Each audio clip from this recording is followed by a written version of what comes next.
I'm joined now live from Washington by Christina Bellantoni, senior reporter for Talking Points Memo. So, Christina, you heard the president. I will end, don't ask, don't tell. He got a standing ovation. But how high on the priority list is this? Because we know you've got some activists out there saying we've been waiting a long time for this.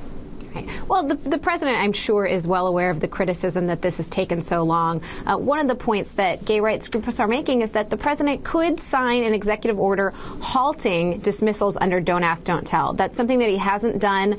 Congress has encouraged him to do it. Left-leaning think tanks that support him, such as the Center for American Progress, have urged him to do it. That's something he could do right now as I'm speaking, and he hasn't done that. So the criticism he understands. And have we heard anything from the White House as to why they haven't done that? Well, they essentially say that they're working through Congress and through the Pentagon, just what you heard the president say. But there are actions that he could take on his own. He doesn't need to wait for anyone to approve this.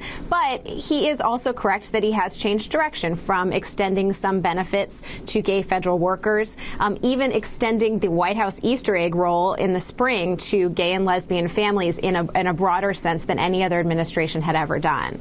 Christina, how much pressure is the White House feeling to respond to some of the LGBT community issues, given that the president does have so much else on his plate?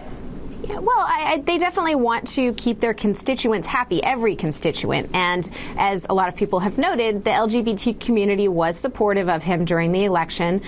He certainly has made, some advances that I just mentioned. And every time he goes to give a speech in front of a group such as this one, he does give a little bit of a progress there. Before he spoke to a Democratic fundraiser for gay activists back in the summer, he extended those federal benefits that I mentioned. And this week, right before he gave this speech, he appointed an openly gay ambassador to be ambassador to New Zealand and Samoa. So certainly, as he talks about this progress, I think that they were glad to hear him say that he has unwavering commitment to it. Yeah. But it's also a matter of show us the actions. Does this buy him some time? Because we know that they're waiting for a timeline, and that's what a lot of folks were hoping to hear last night. It was one thing for him to say, I will end Don't Ask, Don't Tell, and also talking about, of course, the repeal of DOMA, and there are many issues out there. But a lot of folks want a timeline.